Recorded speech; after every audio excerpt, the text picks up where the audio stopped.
Hello everyone, I hope you are doing well. This is Shivani Gupta and welcome to my channel Learn with Shini. So आज हम लोग class 9 का poverty as a challenge वाला chapter ही continue करेंगे. Last class में हम लोगों ने पोवर्टी के कंसेप्ट को समझा. उसके बाद हमने समझा कि पोवर्टी की वजह से कौन कौन सी प्रॉब्लम्स फेस करनी पड़ती हैं, जैसे अनएम्प्लॉयमेंट, चाइल्ड लेबर, ये सारे कंसेप्ट को हमने समझा था. After that we have discussed कि पोवर्टी का जो डेफिनेशन है वो सोशल साइंस में या फिर जो सोशल साइंटिस्ट हैं वो कैसे पोवर्टी को डिफाइन करते हैं. वहाँ पे हमने वल्नरेबिलिटी को समझा एंड सोशल एक्सक्लूजन को समझा था. ओके, आफ्टर दैट हमने देखा पोवर्टी लाइन. हमने पोवर्टी लाइन को समझा कि कोई एक ऐसा बेंचमार्क है जिसके ऊपर अगर कोई है then that person would not be a poor. वो इंसान पुअर नहीं होगा बट उस बेंचमार्क के नीचे वो क्या हो जाएगा, पुअर हो जाएगा. आफ्टर दैट हमने बहुत सारे पोवर्टी एस्टिमेट्स, बहुत सारे डेटा को डिस्कस किया. जैसे अगर हम बात करें, हमने डिफरेंट ग्रुप्स के बारे में डिस्कस किया. एक जैसे हो गया रूरल एंड अर्बन एरिया, दोनों में क्या डिफरेंस है, कितने ज़्यादा पुअर यहाँ पे हैं, कितने पुअर यहाँ पे हैं, वो पढ़ा था.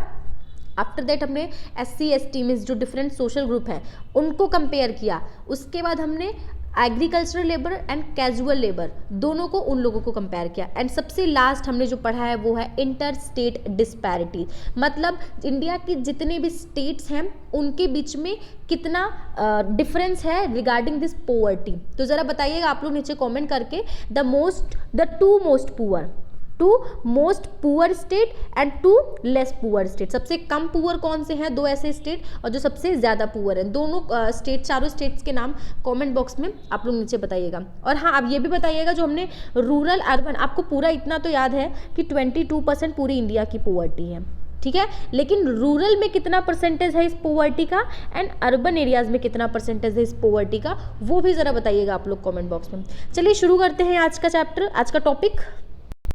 सो ग्लोबल पोवर्टी सिनेरियो, हमने इंडिया के अंदर सारी स्टेट का समझ लिया, कौन सी स्टेट में ज़्यादा पोवर्टी है, कौन सी स्टेट में कम पोवर्टी है, ठीक है. अब हम ग्लोबली इसी कंसेप्ट को समझेंगे कि पूरे वर्ल्ड में कौन सी कंट्री ज़्यादा पुअर है, कौन सी कम. तो इसको समझने के लिए हमको क्या समझना पड़ेगा, याद करिए वर्ल्ड बैंक का हमने देखा था कि वर्ल्ड बैंक ने एक डेटा सेट कर दिया है कि $1.90 पर पर्सन पर डे, इससे कम अगर कोई अर्न कर रहा है तो वो क्या हो जाएगा, पुअर हो जाएगा, ठीक है. तो उसी के अकॉर्डिंग, इसी डेटा के अकॉर्डिंग क्या किया गया, पूरे जो भी डेवलपिंग कंट्रीज़ हैं उनको कंपेयर कराया गया, ठीक है. तो क्या निकल के आया कि जो 1990 में जो परसेंटेज पोवर्टी का 36% था वो 2015 में कितना हो गया है, 10%. मतलब 1990 में पूरी जो भी डेवलपिंग कंट्रीज़ हैं पूरा उनका मिला के, एक एक कंट्री का नहीं, पूरी कंट्री का एक एवरेज 36% था. 36% लोग पुअर थे. अब वो एवरेज जो है डिक्लाइन होके कितने पे आ गया है, 10% पे आ गया है, ठीक है. तो मतलब आप देख रहे हो कि जो ग्लोबल पोवर्टी है वो क्या हो रही, एक तरह से रिड्यूस हो रही है. तो चलो ठीक है, ग्लोबली हमने समझ लिया कि पूरे वर्ल्ड को एज एन होल अगर हम देखें तो इतनी पोवर्टी है. बट ये जो पोवर्टी है वो रीजनली क्या करती है, वैरी करती है. कैसे वैरी करती है, जैसे कुछ कंट्री है जहाँ पे ज़्यादा पोवर्टी कम हुई है, बट कुछ कंट्री है जहाँ पे पोवर्टी क्या हुई है, बहुत कम हुई, उसमें रिडक्शन देखने को मिला है, डिक्लाइन देखने को मिला है. तो उसको समझने के लिए पहले आपकी बुक में एक ग्राफ दिया हुआ है, उसको देख लेते हैं हम एक बार. सो यहाँ पे अगर हम देखेंगे तो दिया हुआ है numbers of poor by region, मतलब जैसे यहाँ पे बहुत सारे रीजन दिए हुए हैं, China, east Asia, south Asia, सब सहारन अफ्रीका. तो ये सारी कंट्रीज़ यहाँ पे दी हुई हैं जिनको इस ग्राफ में यहाँ पे शो किया गया है. तो यहाँ पे इन कंट्रीज़ के कितने पुअर पीपल हैं, इस कंट्री की कितनी पॉपुलेशन में कितने पुअर पीपल हैं वो यहाँ पे शो किया गया है. तो समझते हैं. तो फर्स्ट देखते हैं चाइना. तो China as you can see, ये ब्लू वाला जो है सेक्शन ये चाइना का है. तो चाइना में हम देख रहे हैं कि ठीक है, पॉपुलेशन पहले तो थी यहाँ पे पोवर्टी, लेकिन वो कैसे ही बहुत सब्सटेंशियली क्या हुई है बेटा, डिक्लाइन होते होते बहुत ही मिनिमाइज हो गई है, बहुत ज़्यादा मिनिमाइज हुई है, ठीक है. अब देखते हैं अगर ईस्ट एशिया, रेड वाला सेक्शन, ईस्ट एशिया में भी काफ़ी हद तक पहले कितनी ज़्यादा पोवर्टी थी, कितने लोग पुअर थे, ठीक है, इतने नंबर ऑफ पीपल पुअर थे, जो अब डिक्लाइन होकर इतनी हो गई है. लैटिन अमेरिका, साउथ एशियन, सब सहारन अफ्रीका, तो इसमें हम देख रहे हैं कि सब में ऑलमोस्ट डिक्लाइन हो रहा है, ठीक ठीक है। अगर लैटिन अमेरिका की बात करें तो इसमें देखिए नंबर ऑफ पीपल, यहाँ पे देखिए कितने बहुत कम पीपल ही थे जो इसमें क्या थे, पुअर थे, एंड वो भी इसमें भी डिक्लाइन हुआ है, एंड अभी भी बहुत ही कम पीपल क्या है वहाँ पे, पुअर है। पहले भी पोवर्टी वहाँ पे कम थी लैटिन अमेरिका में, एंड अभी भी पोवर्टी वहाँ पे कम है ना। सब सहारन अफ्रीका को देखें, सब सहारन अफ्रीका, तो इसमें एक चीज़ आप लोग नोटिस करोगे कि सब सहारन अफ्रीका में नंबर अभी भी ज़्यादा है, हालांकि थोड़ा डिक्लाइन हुआ है, बट अभी भी इसमें number of people, number of poor people अभी भी क्या है, ज़्यादा है। तो सब में एक तरह से डिक्लाइन हुआ है, बट सब सहारन अफ्रीका में उतनी काफ़ी हद तक डिक्लाइन नहीं हुआ है नंबर ऑफ पुअर पीपल का। ओके, सो वही चीज़ है कि poverty decline substantially in China. China में हमने देखा कि पोवर्टी बहुत डिक्लाइन हुई है, साउथ ईस्ट एशियन कंट्री में भी बहुत डिक्लाइन हुई है। क्यों डिक्लाइन हुई है, उसका रीज़न है कि वहाँ पे बहुत ज़्यादा इकोनॉमिक ग्रोथ हुई है एंड ह्यूमन रिसोर्सेज पे बहुत इन्वेस्टमेंट किया है। हमने समझा है कि ह्यूमन रिसोर्स पे इन्वेस्टमेंट होगा तो वो कंट्री में क्या होगा, डेवलपमेंट बहुत होगा। ठीक है, अगर बात करें परसेंटेज की तो चाइना में पहले 88.3% था 1981 में, वो डिक्लाइन होकर कितने पे आ गया, 2008 में 14.7 एंड 2015 में 0.7, मतलब 1% के नीचे। इतनी कम गरीबी, अब चाइना में पुअर रह ही नहीं गए हैं, 0.7% लोग ही क्या है, ओनली पुअर है। अगर हम साउथ एशिया की बात करें, जो भी India, Pakistan, Sri Lanka south Asia में आते हैं सारी कंट्रीज, तो अगर हम साउथ एशिया की बात करें तो यहाँ पे अगर पोवर्टी का परसेंटेज देखें, ठीक है, तो यहाँ पे 34% था 2005 में, जो घट के कितना हो गया है, 16.2%। 34% 2005 में था, 2013 आते आते 16.2, यहाँ पे भी अच्छा खासा अगर आप बोलें डिक्लाइन देखने को मिल रहा है। नंबर्स में उन्हीं को अगर हम नंबर में चेंज करें तो नंबर में आप लोग यहाँ से देख लीजिएगा कि कितने नंबर में है, वहाँ पे परसेंटेज दिया हुआ है, यहाँ पे नंबर्स दिए हुए हैं। ठीक है, तो यहाँ पे एक तरह से मिल रहा है कि इंडिया जो कि साउथ एशिया में आ रहा है, इंडिया में भी जो पोवर्टी है वो काफ़ी ज़्यादा डिक्लाइन हुई है। चलिए, ये तो बात हो गई चाइना की, साउथ एशियन कंट्रीज़ की। ठीक है, ये यहाँ जहाँ पे पोवर्टी अच्छी खासी घटी है। बट अगर हम बात करें सब सहारन अफ्रीका, जिसको हमने देखा था कि बहुत लंबा गैप था एंड वो डिक्लाइन भी हुआ तो भी उसमें बहुत ज़्यादा पीपल क्या थे, पुअर थे, तो सब सहारन अफ्रीका, तो यहाँ पे पोवर्टी पहले 51% थी 2005 में, और 2015 आते आते पोवर्टी कितनी हुई है, 41%। तो मतलब बहुत ही कम डिक्लाइन देखने को मिल रहा है, बहुत कम रिडक्शन देखने को मिल रहा है।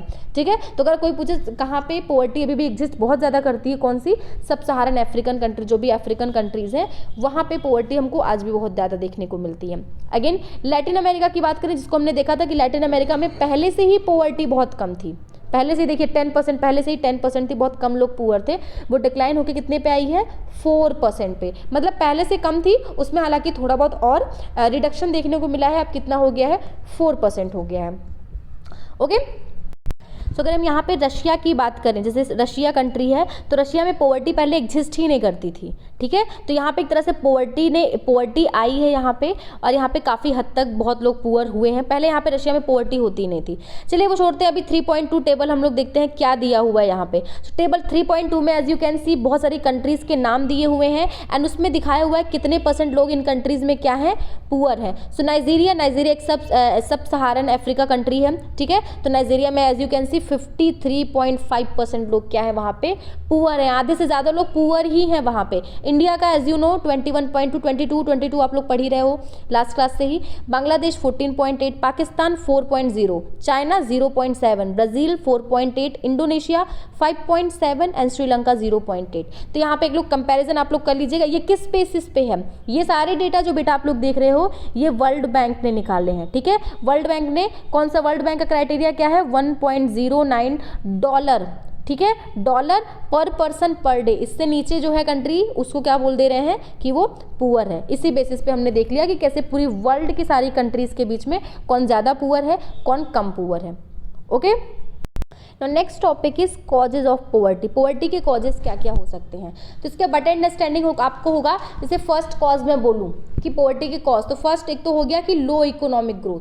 क्या हो गया, लो इकोनॉमिक ग्रोथ। अगर कंट्री में बहुत ही कम इकोनॉमिक ग्रोथ है तो उससे क्या होगी, कंट्री में जॉब बहुत ज़्यादा क्रिएट नहीं हो पाएंगी। ठीक है, जॉब क्रिएट नहीं हो पाएगी। अब प्लस उसी में अगर आ जाए कि पॉपुलेशन ग्रोथ हो जाए, इकोनॉमिक ग्रोथ क्या हो रहा है, इकोनॉमिक ग्रोथ ईजी कम हो रहा है, पॉपुलेशन ग्रोथ क्या हो रहा है, बढ़ रहा है। अब मतलब कंट्री में जॉब बहुत कम है, जॉब कम है, लोग जॉब के लिए अप्लाई करने वाले ज़्यादा हैं। उससे क्या होगा, इससे लोगों को जो जॉब मिलेगी उससे उनकी जो सैलरी होगी बहुत ही कम इनको मिलेगी।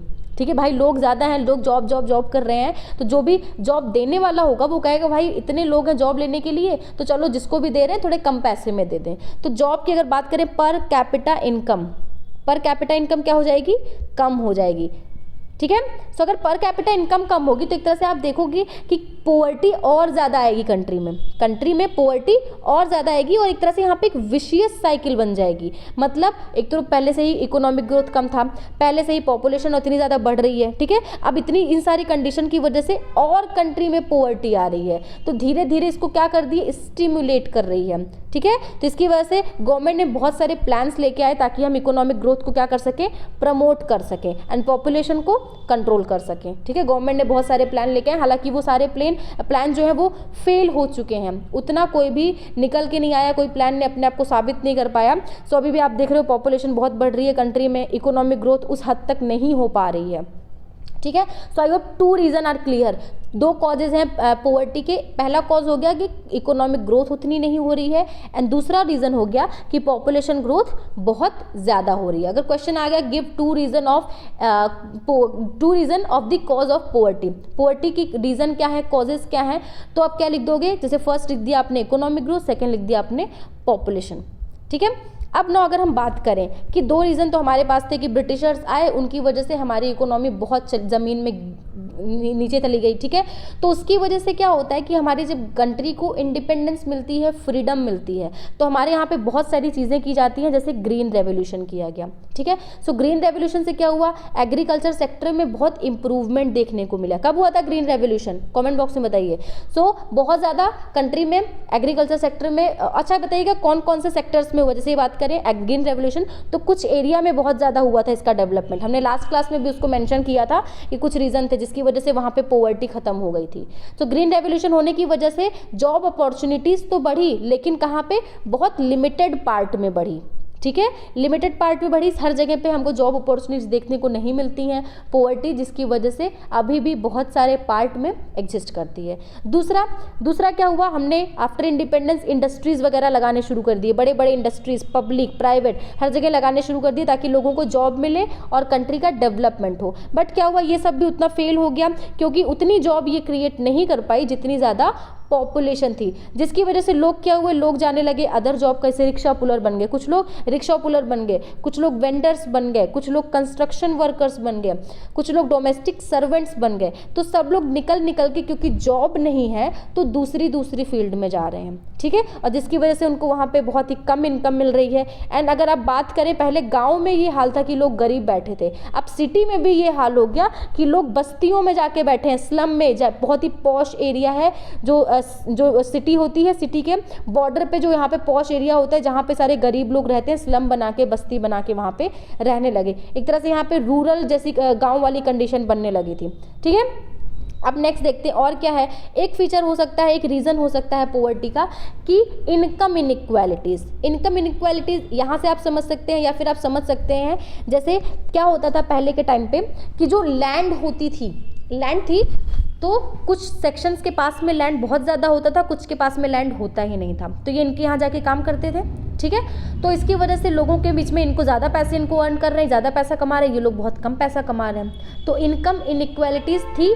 आज के टाइम पे भी ये चीज़ एग्जिस्ट करती है, हालांकि गवर्नमेंट ने बहुत सारे प्लान किए हैं, लैंड रिफॉर्म लेके आए हैं, गवर्नमेंट ने लैंड रिफॉर्म लेके इनिशिएट किया है ताकि लैंड को हम लोग रीडिस्ट्रीब्यूट करें, जिसके पास लैंड नहीं है उसको लैंड दें, एंड जिसके पास बहुत सारा लैंड है उससे उसको ले लिया जाए। तो इसका प्रॉपर इम्प्लीमेंटेशन नहीं हो पाया, जिसकी वजह से आज भी हमारी कंट्री में क्या है कि लैंड की वजह से इनइक्वल क्या है, लोगों की क्या है, इनकम है। ठीक है, नॉ नेक्स्ट देखते हैं हम लोग और क्या रीज़न हो सकता है। जैसे एक रीज़न हो सकता है, आप लोग कभी नोटिस करिए, कोई कितना भी गरीब होता है, कोई गरीब इंसान है, लेकिन दिवाली आ रही है तो वो कोशिश करता है कि कुछ ना कुछ रिचुअल्स कर लिए जाएं, पूजा पाठ कर लिए जाएं, भले ही उसको उसके लिए क्या करना पड़े, उधार लेना पड़े, मनी बोरो करनी पड़े। तो बहुत सारे सोशियो कल्चरल फैक्टर्स होते हैं जिसकी वजह से पोवर्टी और बढ़ जाती है। जैसे बात करें, कोई किसान है, किसान को कोई अपनी रिलीजियस सेरेमनी करवानी है, तो ठीक है, तो क्या करता है, उसमें बहुत सारे पैसे खर्च कर देता है, भले ही गरीब है लेकिन पैसे बहुत खर्च कर देता है। ये पैसे उसके पास आते कहाँ से हैं? ये पैसे उसके पास आते हैं जाके वो क्या करता है, मनी को बोरो करता है, मनी लेंडर से मनी लेता है। अब बाद में जब वो उस मनी को पे नहीं कर पाता है, मनी को पे नहीं कर पाता है, तो वो क्या होता है, इनडेप्टनेस का शिकार बन जाता है। मतलब वो क्या, कर्जदार हो गया। अब एक तरह से अब किसी के सर पे लोन आ गया, इनडेप्टनेस हो गया, कर्जदार हो गया। तो इस तरह से इनडेप्टनेस की वजह से भी पॉवर्टी आती है और लोग और ज़्यादा पुअर होने लगते हैं। ठीक है, तो ये कुछ रीजंस थे पॉवर्टी के। वापस से रिपीट करती हूँ क्या क्या रीजंस थे, ध्यान से सुनिएगा। पहला रीज़न था कि लो इकोनॉमिक ग्रोथ, कंट्री में बहुत ही कम इकोनॉमिक ग्रोथ हो रही है। दूसरा, हाई पॉपुलेशन ग्रोथ, कंट्री में पॉपुलेशन बहुत ज़्यादा बढ़ रही है जिसकी वजह से पॉवर्टी क्या हो रही है, बढ़ रही है। तीसरा हमने देखा कि जॉब क्रिएट तो किए गए, लेकिन वो जॉब जो थे कुछ लिमिटेड पार्ट तक ही क्या थे, सीमित थे। हर जगह पे जॉब नहीं क्रिएट किया जा सका, जैसे जब ग्रीन रेवोल्यूशन हुआ तब, और जब इंडस्ट्रीज़ वगैरह डेवलप हो रही थी तब। उसके बाद हमने देखा कि पॉवर्टी में क्या होता है कि इनकम की इनइक्वालिटी होती है। कहीं पे किसी के पास ज़्यादा लैंड है तो वो ज़्यादा कमा रहा है, किसी के पास कम लैंड है तो वो कम कमा रहा है, जिसकी वजह से लोगों में गरीबी आती है, कुछ लोग गरीब कुछ लोग अमीर। एंड लास्ट हमने देखा था सोशियो इकोनॉमिक फैक्टर, कि मतलब जो गरीब होते हैं अपने सोशल ऑब्लिगेशंस को फुलफिल करने के लिए वो क्या कर लेते हैं, मनी को बोरो कर लेते हैं, एंड बोरो कर लेने से वो कर्जदार हो जाते हैं, एंड इसी कर्जदार को इसी पैसे को वापस पे करने के लिए वो दूसरा कर्जा लेते हैं, जिसकी वजह से वो इनडेप्टनेस में फंस जाते हैं, एंड वो गरीब से गरीब और गरीब होते जाते हैं। So these are some causes of poverty. ठीक है, नेक्स्ट क्लास में हम एंटी पॉवर्टी मेजर्स पढ़ेंगे कि इसी पॉवर्टी को कैसे हम टैकल करते हैं, हमारे गवर्नमेंट ने क्या क्या किया है। ठीक है, उसको हम लोग हमारी नेक्स्ट क्लास में पढ़ेंगे। आज का आपका जो क्वेश्चन होने वाला है वो आप लोग ज़रा बताइएगा कि हमने जो आज की क्लास में पढ़ा, तो बताइएगा कौन सा ऐसा कॉन्टिनेंट है या फिर कहाँ की ऐसी सारी कंट्रीज़ हैं, ठीक है, कौन सी कंट्रीज़ हैं जहाँ पे पॉवर्टी जो है बेटा वो डिक्लाइन उतनी ज़्यादा नहीं हुई है जितनी अदर कंट्रीज़ में हुई है। सबसे ज़्यादा कहाँ पे डिक्लाइन हुई है और सबसे कम कहाँ पे डिक्लाइन हुई है पॉवर्टी, पूरे कंट्री में बताइएगा कौन कौन सी कंट्रीज़ हैं। ठीक है, चलिए इतना ही करता है। वीडियो पसंद आई है देन मेक श्योर वीडियो को लाइक करिएगा, चैनल को सब्सक्राइब करिएगा एंड वीडियो को ज़्यादा से ज़्यादा शेयर करिएगा। Thank you.